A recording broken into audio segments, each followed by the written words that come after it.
A reading from the Gospel of Luke. Now, while Jesus was speaking, a Pharisee invited him to dine with him. So he went in and took his place at the table.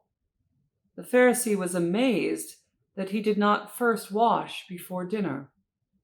Then the Lord said to him, "Now you Pharisees clean the outside of the cup and of the dish, but inside you are all full of greed and wickedness.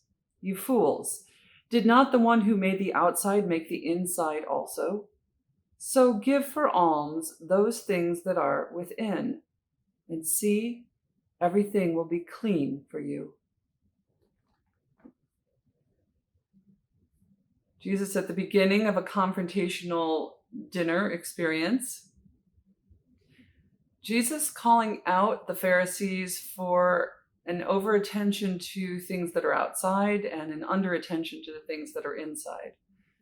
Now, I have a little bit of tension in myself about this outside to in or inside to out. I think many of us will have heard the phrase that you can believe your way into a new way of acting, or you can act your way into a new way of believing. I think the directionality can go both ways. We can come to some transformation in our life because we have a commitment and we determine and will that we will change things. And then there's the fruit of that. Or we can, if we're feeling we don't quite yet believe, but we know and we see that there's a world that we can envision, and we want to act our way into believing that.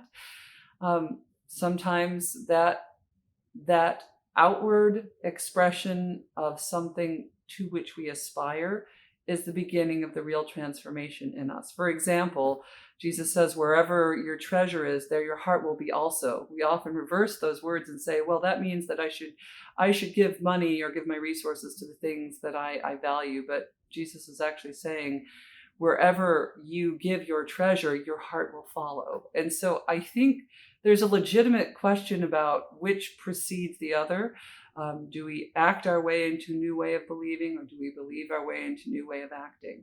And so when it comes to this little snippet where Jesus says, don't worry about being spit, spot, and clean on the outside if inside you're filled with filth, he says pay attention to the inside first.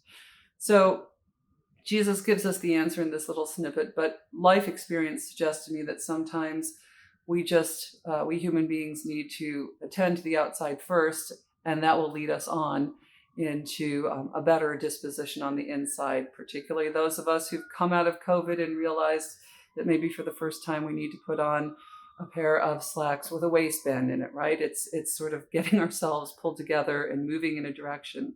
But whether the outside leads first or the inside leads first, what Jesus tells us and what the lives of the saints attest for us is that when we grow in holiness more and more, it becomes a case that our outsides and our insides match. I had a colleague long ago who said that's a shorthand definition of a saint is someone whose outsides and insides match.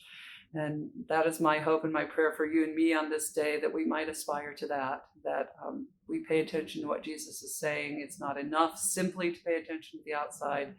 And whichever leads, let's get both our insides and outsides aligned with God and aligned with our care and love for one another. May God bless you on this day and bless and keep you this day and always. Amen.